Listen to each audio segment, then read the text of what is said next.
Continuamos en La Venganza Será Terrible. Recuerden que estamos haciendo el programa de forma remota, pero estamos en contacto también a través de redes como La Venganza Radio. Y hay un WhatsApp que es exclusivo para los oyentes, para que escriban ahí, que es 6585-5580. El prefijo es 11 de Buenos Aires o 54911 si están en el exterior.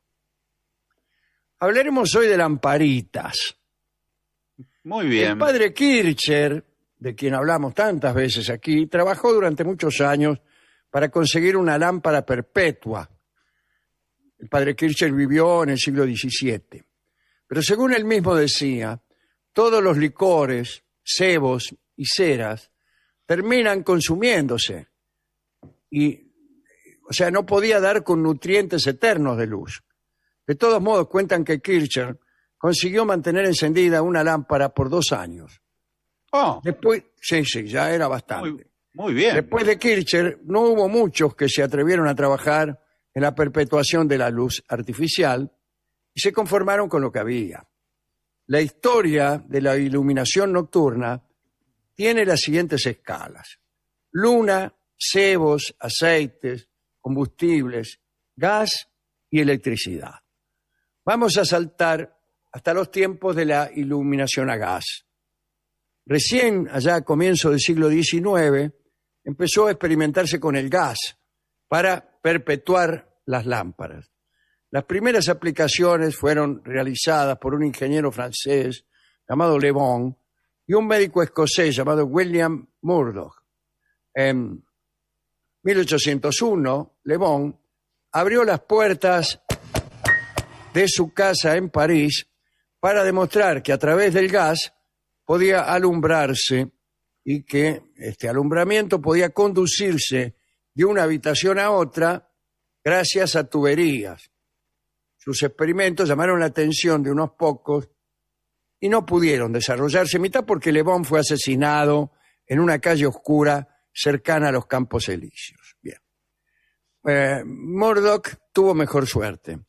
Logró alumbrar las mansiones de unos ricos y luego vendió el invento a unas fábricas de Lancashire. A partir del descubrimiento del gas como nutriente de la luz, la visibilidad del mundo cambió y los progresos fueron minuciosos y un poco embrollados para explicar, ¿no? Pero algunos se quejaban, se decía que los vapores nocivos mataban a las plantas, destruían los colores de las viviendas y volvían irrespirable el aire de los espacios cerrados. Allá a fines del 19 empezó a probarse con electricidad. Otra contra que tenía la luz de gas era que era muy peligrosa, pero muy peligrosa. Cada tanto había unas explosiones que hacían volar a la gente, ¿viste? Pero bueno, estaba pensando en muchas historias sobre la luz de gas. A fines del 19 empezó a probarse con electricidad. Antes de Edison, esto quería decir de la luz de gas. Acá cerca, en el Bajo Belgrano, todavía, en un barrio que está siendo uno de los más hermosos de la ciudad, todavía quedan algunos armazones de los viejos faroles de luz a gas del siglo XIX. Y están todavía emplazados. No, a nadie se le ocurrió hacerlos funcionales y utilizarlos como adorno, porque realmente son muy, muy bonitos. Lo que cada tanto ocurre es que lo sacan. ¿No le pusieron conexión eléctrica, por ejemplo? Podrían haberle puesto una conexión eléctrica, claro que sí. Pero no es así. Entonces volvamos al comienzo de la electricidad. Antes de Edison había otros tipos que venían pensando en la lamparita. Lo que hizo Edison fue terminar de perfeccionar un concepto que ya había generado varios intentos anteriores. En 1880, Edison obtuvo la patente de una lamparita incandescente con filamento de carbono y vacío en su interior. Con sus 40 horas de duración fue la primera lamparita comercialmente viable. Ahora, antes de 1880, ya desde principios del siglo XIX, varios inventores ingleses hacían los primeros intentos por demostrar que era posible generar luz con la electricidad. Y esto gracias al arco voltaico, ¿no? Se refiere a la descarga eléctrica que se produce entre dos electrodos y colocados en una atmósfera gaseosa manipulada. Esta descarga provoca un calentamiento y una luz, una llamita, digamos. El químico Humphrey Davy fue el primero en explicarlo y en 1809 demostraba ante la Royal Society de Londres cómo crear luz utilizando un hilo de platino en una primera muestra de lo que serían después las lamparitas incandescentes. En 1835, James Bauman hacía una demostración pública encendiendo una lamparita incandescente con corriente continua. Y a partir de ahí, durante 4 décadas, fueron varios los niatos que trataron de dar con la lamparita perfecta. Se probó, el asunto era el material del filamento. Siempre probaban con distintos materiales y también con la atmósfera interna, ¿no? El problema es que estas primeras lamparitas tenían una vida útil muy corta, eran demasiado caras o consumían demasiada energía. Cuando Edison y sus investigadores empezaron con este asunto, se centraron en optimizar el filamento.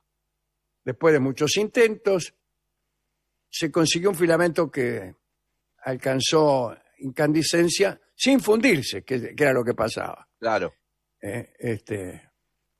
Primero consiguieron una lamparita que anduvo 48 horas seguidas y después hizo funcionar con éxito ahí en Menlo Park el primer sistema de alumbrado constituido por 53 focos. En 1880 se asoció nada menos que con J.P. Morgan para fundar la Edison Electric y después J.P. Morgan adquirió sus acciones para crear la General Electric. Bueno, alguna vez hemos dicho que lo más importante de la invención del primer teléfono fue la invención del segundo, porque con uno solo no había mucho que hacer. Y en ese sentido, la importancia de Edison es que desarrolló toda una serie de inventos que hicieron factible la generalización del uso de la lamparita y dio un sistema de distribución eléctrica, utilizando tubos y cables. Además, mejoró los sistemas existentes de generación eléctrica y creó el primer contador, el medidor, ¿no? Sí. Para medir cuánta electricidad consumía un usuario. Si no fuera por Edison... Era gratis. Era gratis. No pagábamos nada. Claro. Qué barbaridad, ¿eh? ¿Qué necesidad tenía? Sí, señor. Había miedo a la luz artificial, la gente le tenía miedo. Yo calculo que por el gas, por lo que he dicho hace un rato, que cada tanto estallaba una casa. Y a algunos les convenía ese miedo y lo fomentaban. Muchos británicos tenían verdadero pánico a esta nueva energía. La verdadera razón fue la campaña de miedo a incendios y explosiones alentadas por las poderosas empresas distribuidoras de gas que se resistían a perder su negocio. Las empresas de gas británicas jugaron al alarmismo, exagerando el riesgo sobre las posibilidades de electrocución en los domicilios, porque la llegada de la nueva energía podía suponer el final de un modelo de negocio, cosa que al final sucedió, ¿no? Esas campañas de comunicación, señor, fue tan eficaz que en los años 40 del siglo XX todavía había casas en las grandes ciudades iluminadas con gas. Sin embargo, más allá de las maniobras económicas, otra razón era estética. En 1891, una tal Alice Gordon publicó el libro Electricidad decorativa, en el que sugería maneras de colocar y trucos de maquillaje para combatir las cualidades deslumbrantes y desagradables de las lámparas eléctricas. Claro, verdaderas enemigas de la belleza, dijo la tipa. La luz eléctrica, decía esta mina, era como un horrible detective que encuentra todas las arrugas y líneas del escracho. A nadie mayor de 18 años se le debe pedir que se siente debajo de esa luz. Sí, Claro. señor. Las crónicas de la época describían una representación de gala en el Liceu de Barcelona, ahí en las Ramblas, donde la luz opalina de las lámparas dio a los presentes una apariencia cadavérica, amorteció la brillantez y el colorido de las ropas y disminuyó el resplandor de las joyas. Las personas feas se veían más feas. Hubo firmas que volvieron a la luz antigua. En Estados Unidos hubo casos de personas que rechazaban la energía eléctrica cuando empezó a introducirse en los domicilios. Benjamin Harrison, primer presidente en tener electricidad en la Casa Blanca, en 1891, hubo dos presidentes Harrison en Estados Unidos, se negaba a tocar los interruptores por miedo de electrocución y delegaba en los empleados, mirá vos si sería, ¿eh? Sí, que los prendan ellos. Claro, préndanlo en ustedes, decía. Bueno. Además, solo entraba en las salas iluminadas artificialmente cuando la lámpara ya estaba prendida, porque temía que el encendido provocara alguna explosión. En realidad sí, a veces al encender la bombita se quema. Ahora ya Sí, menos. sí, ahora también. Sí, ahora es verdad. también. En Gran Bretaña el miedo fue mucho más intenso. Cuentan que cuando se produjeron las primeras instalaciones eléctricas en las casas, en las primeras noches nadie podía dormir. Se quedaban entre la fascinación y el terror mirando la luz. En la aristocracia hubo una moda de cerrar las ventanas y poner la luz interior para disfrutar de esa presencia nueva y para ostentar.